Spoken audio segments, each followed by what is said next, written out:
Take it easy, baby. The whisper that changed everything, a true infidelity story. Have you ever heard something so ordinary, so soft that it tore your world apart? That's what happened to me the night I heard him whisper, "Take it easy, baby." It wasn't the words themselves. It was how he said them, low, tender, and with that warmth he used to save only for me. And it wasn't said to me. That night began like any other Thursday. The city outside our apartment hummed with restless lights, and the rain tapped against the window in rhythmic waves. I was halfway through folding laundry when Daniel called out that he'd be working late again. He always said it so casually, as if the words themselves carried no weight. I almost believed him. Daniel and I had been married for 7 years. He was the kind of man people naturally trusted, soft-spoken, attentive in conversation, always remembering the small details. When he'd talk, people listened. I used to think that was one of his best qualities. I was a school counselor, someone who spent her days listening to broken stories, patching together pieces of other people's pain. But lately I'd felt like the one unraveling. Our marriage had grown quiet, not in the peaceful kind of way but in that uneasy silence that fills the spaces between strangers sharing a home. That night something nudged at me, a restlessness, maybe intuition. His phone buzzed twice on the counter. Normally I wouldn't touch it. But this time my hand moved before I could reason myself out of it. The message was short, almost harmless. "Can't wait to hear you say it again, winking face." I stared at it for a long moment, my pulse quickening. There was no name, just a number I didn't recognize. I didn't reply. I didn't even breathe.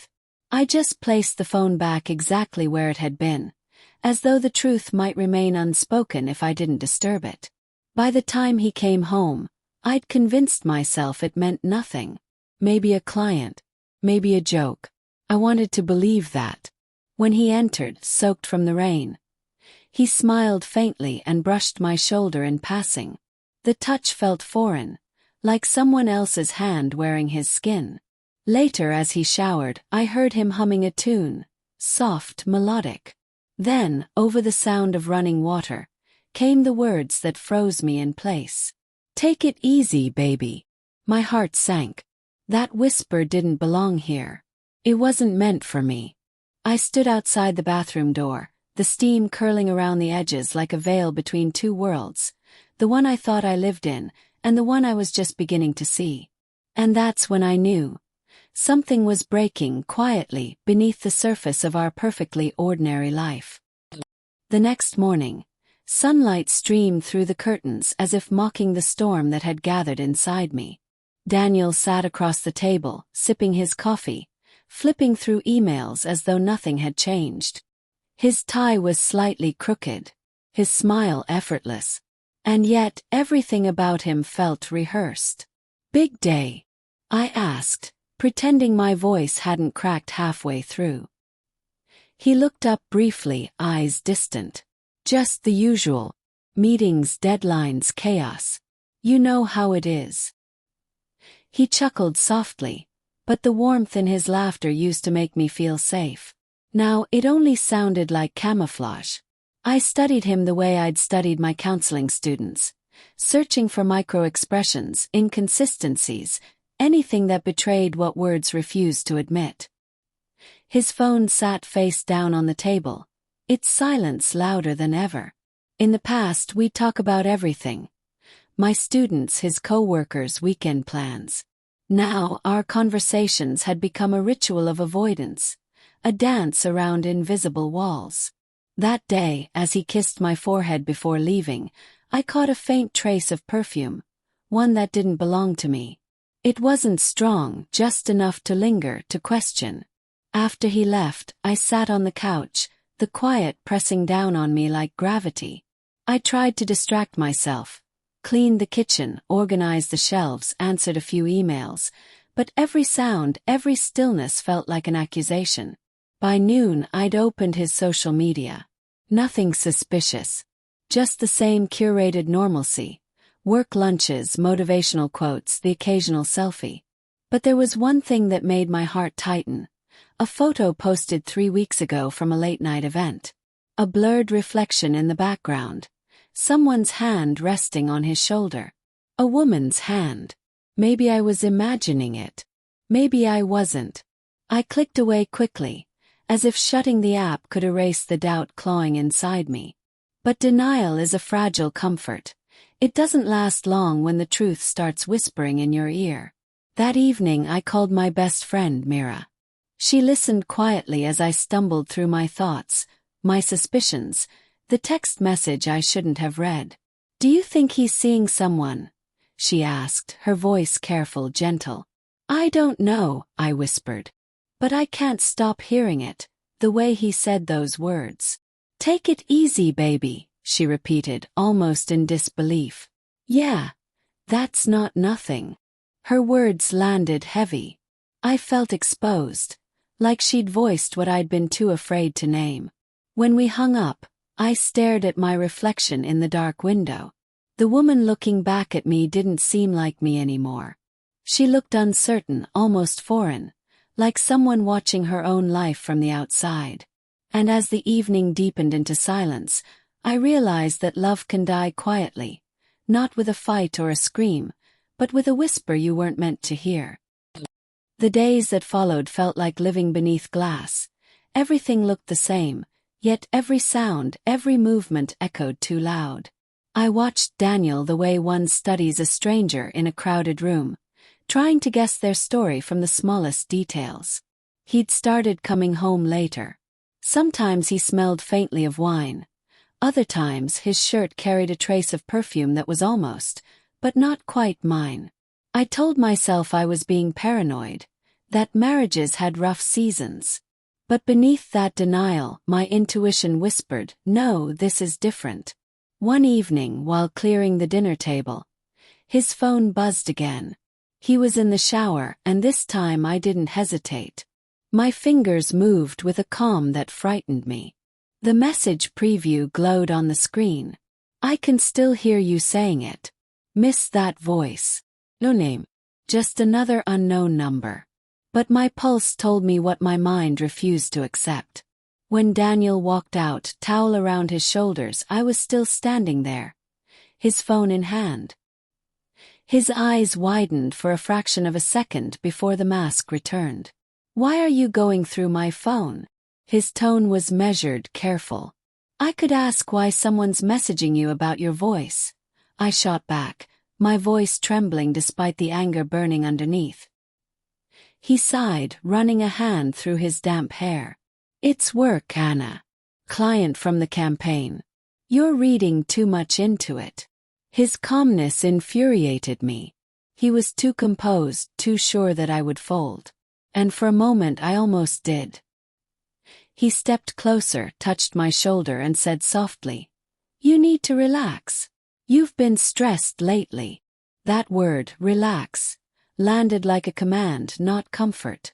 He kissed my forehead, the gesture so practiced it felt like muscle memory. Then he walked past me as if the argument had never happened. I stood frozen, the sound of the door closing behind him echoing like punctuation at the end of a lie. Later that night, I lay awake listening to the silence. Every creak, every distant car, seemed to whisper fragments of his secret. I thought about the woman behind the messages, what she looked like, how she laughed, how easily she'd stolen the softness that once belonged to me. By the third sleepless night, I decided to know the truth, no matter how much it hurt. The next day, while he was at work, I opened his laptop. His password hadn't changed. A few clicks in, my stomach turned. There, in his email drafts, were unsent messages. Private notes he'd written but never sent. Most were blank, meaningless fragments. But one, half-finished, stopped me cold. "You make everything lighter." I wish I could. It ended there. No name. No closure. Just a sentence that said everything he wouldn't. I closed the laptop with trembling hands, realizing the worst part wasn't the betrayal itself. It was knowing he still looked at me each morning, and chose silence. The truth doesn't always arrive with thunder. Sometimes it slips in quietly, like a shadow beneath the door you forgot to lock. It was Friday evening when everything finally cracked open. Daniel had said he was attending a late meeting across town. I almost let it go, almost. But something inside me refused to stay still anymore. My hands shook as I grabbed my keys. I drove without thinking, guided only by instinct and heartbreak. The city blurred around me. Neon lights, street sounds, faces of strangers who didn't know that my world was crumbling in real time. I remembered the text, the perfume, the half-written email. Each memory felt like a breadcrumb leading me toward something inevitable. His car was parked outside a small, dimly lit bar, the kind where secrets feel safe. I waited across the street, heart pounding so loud I thought it would give me away. Then I saw him. Daniel stepped out with a woman I didn't recognize. She was younger, elegant in that effortless way confidence makes people beautiful. They were laughing. Not the polite kind of laugh you share with coworkers, but the deep, easy kind that comes from familiarity. And then it happened. He leaned close to her, brushing a strand of hair from her face, and whispered something I could almost hear. I didn't need to. I knew the words. "Take it easy, baby." My breath hitched. My vision blurred. In that moment, time folded. 7 years of marriage collapsing into one unbearable instant of recognition. I could have walked away. I could have screamed. But instead I stepped forward, crossing the street before I could change my mind. He saw me before I spoke. His smile faltered, his body stiffened, but she didn't notice. She was still laughing at something he'd said. "Daniel," I said softly. The word felt foreign, fragile. The woman turned, her laughter dying instantly. Silence wrapped around us, thick and suffocating. He opened his mouth, closed it, then whispered, "Anna, what are you doing here?" "What am I doing here?"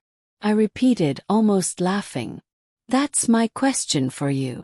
She stepped back, realization dawning across her face. "Oh my God," she murmured.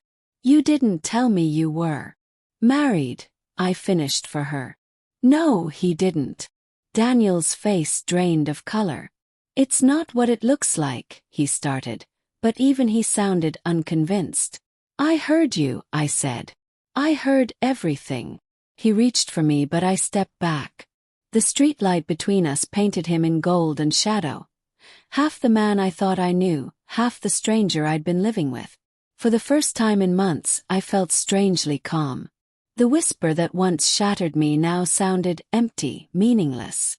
"I hope she makes you whisper it again," I said quietly. "Because I never want to hear it again." Then I turned and walked away, my footsteps steady, the night air cool against the fire in my chest. Behind me, Daniel didn't follow. And for the first time, I didn't want him to. 5. The next morning, the world looked almost cruel in its normalcy. The sun rose, the city breathed, and somewhere, people were falling in love as if nothing in the world could ever hurt them. But I knew better now. I spent that morning sitting by the window with a cup of coffee that had long gone cold, staring at the empty chair across from me. The one Daniel used to fill with careless laughter and half-told stories. His things were still scattered around the apartment. A tie on the couch, a mug by the sink. His scent lingering faintly in the air. Every trace of him felt like a ghost refusing to move on. Mira came over later that day. She didn't ask what happened. She just saw it in my face. We sat quietly for a while, the kind of silence that holds understanding instead of distance. "You're not broken," she said softly. "You're just finally awake." I wanted to believe her. But heartbreak doesn't heal in straight lines. It lingers, curls around your ribs, and settles in the spaces where love used to live. Still, somewhere beneath the ache, there was relief. That night, I opened my journal and began to write. Not to remember, but to release. The words poured out. About the whisper, the lies, the hollow comfort of pretending everything was fine. I wrote until my hand cramped, until the truth stopped feeling like a wound and started feeling like closure. I realized something then. Infidelity isn't just about betrayal, it's about silence. The kind of silence where one person stops showing up while still pretending they do. The kind that erodes love grain by grain until all that's left is habit. When Daniel came by a few days later to collect his things, we didn't argue. There were no tears, no raised voices. Just two people standing at the end of something they once promised would never end. He paused at the door, as if searching for a word that could make it right. There wasn't one. "Take care of yourself," he said quietly. I almost smiled. "I already am." After he left, I sat in the quiet, listening. The apartment felt heavy at first, but slowly, the silence began to change. It wasn't hollow anymore, it was peaceful. That night, before I went to bed, I whispered to myself the words that once broke me. Only this time they sounded different. "Take it easy, baby," I murmured, smiling faintly. "You're going to be just fine." And for the first time in a long time I believed it. Maybe love doesn't end with anger. Maybe it ends in silence, when you finally realize you deserve peace more than answers. Don't forget to subscribe to our channel.